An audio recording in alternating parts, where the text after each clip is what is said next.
Alright, so Frank Carter and the Rattlesnakes 2019 album End of Suffering. So punk as a foundation, but then moving into a more indie rock kind of sound. So start with Frank Carter's vocals, right? Obviously coming from bands like The Gallows, even earlier Rattlesnakes albums. It's punk rock. It can be harsh. It can be in your face. It can be rough, right?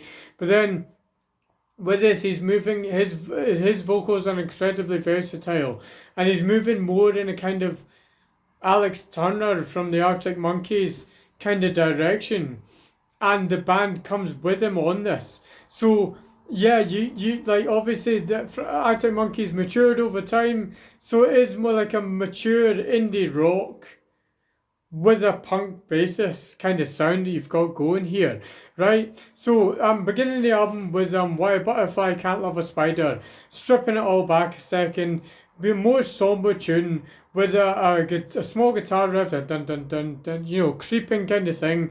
But the main focus here is Carter's vocals. So like I say, it's come from harsh places, but then here he's going in a more indie rock kind of direction where he's not trying to scale you.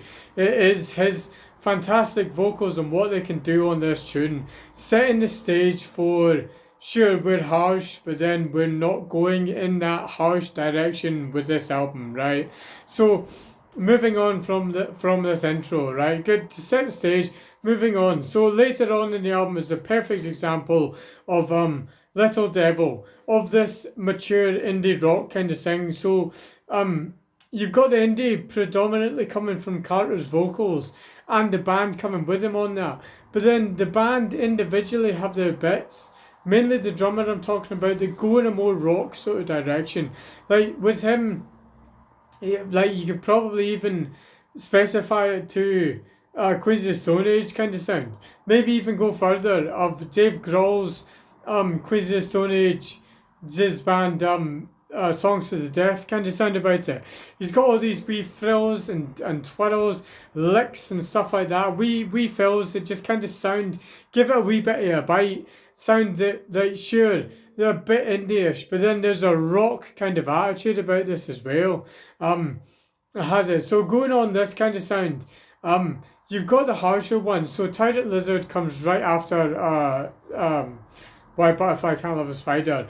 With Tom Morello on the guitar here. So obviously he's got his scratchy guitar, what he's known for.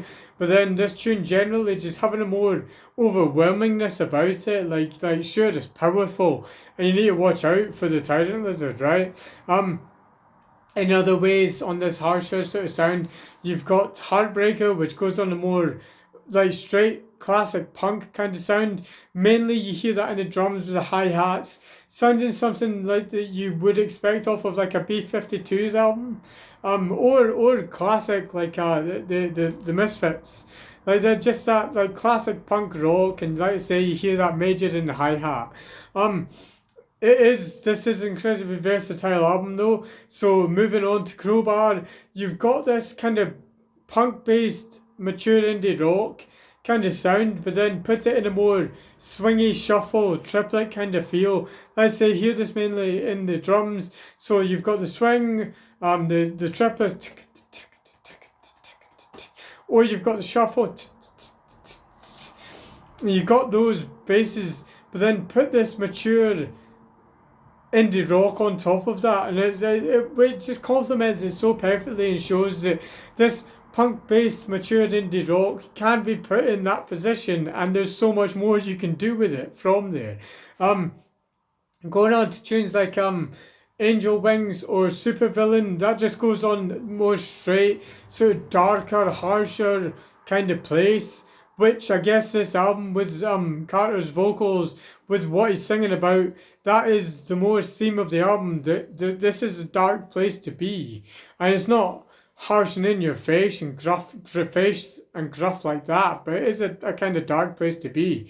On the opposite side though, you've got things like Love Games, which focuses more on this indie kind of sound that he's leaning into.